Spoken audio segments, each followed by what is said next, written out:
Go to l'Égypte! Alors ils nous ont menti depuis le début? Regarde, je t'explique. Bon alors il explique rien du tout, mais moi je vais vous expliquer. C'est pas de l'IA, c'est pas du fake, ce linteau existe bien au sein d'un temple funéraire à Abydos. Et en fait il s'agit d'un palimpseste. C'est bon, il se peut y aller? Bonjour! Un palimpseste est une surface sur laquelle on a fait disparaître une inscription pour en réécrire une autre par-dessus.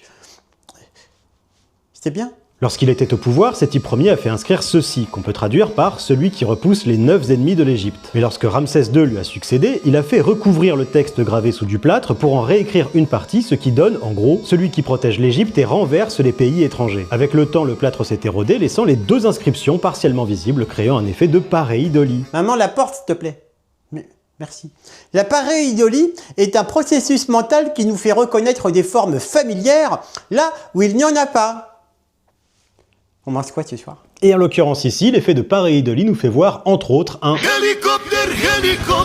J'ai eu des doutes. Du coup, comme d'habitude les gars, je suis parti faire des recherches pour savoir est-ce que ces dessins, il existent réellement. S'il avait vraiment fait ses recherches, il aurait su que ceci est l'œuvre du sculpteur irako-assyrien Fred Parad, qui est né en 1947 et qui est toujours vivant, donc rien d'étonnant à ce qu'on y voit une voiture. Ces dessins, ils proviennent souvent du temple du site Hilaire Séti Ier à Abydos en Égypte. Si vous voulez, je vais vous marquer le nom, comme ça vous allez voir plus. Voilà, donc c'est ce que je disais, hein, aucune recherche. Mais si contrairement à lui, qui est juste là pour raconter des tas de conneries et gagner un max de fric, vous vous intéressez réellement à l'histoire de l'Égypte antique, je vous conseille les 4 volumes de cette collection qui ont été publiés entre 1933 et 1958, en tout cas si vous voulez découvrir le temple de Séti Ier. Ce sont des livres super rares et précieux qui coûtent une couille à l'achat, sans déconner, plus de 6000 balles pour la collection complète, mais qui sont disponibles gratuitement sur Internet Archive, numérisés en très haute résolution. Vous y trouverez plus de 230 photographies et reproductions ultra précises. Et oui, parce qu'on ne se sert pas d'internet que pour désinformer les gens, mais aussi pour sauvegarder nos connaissances, nos vraies connaissances. Et ça fait plaisir. Pour certains, ils croient que la technologie existait même avant, ça fait des siècles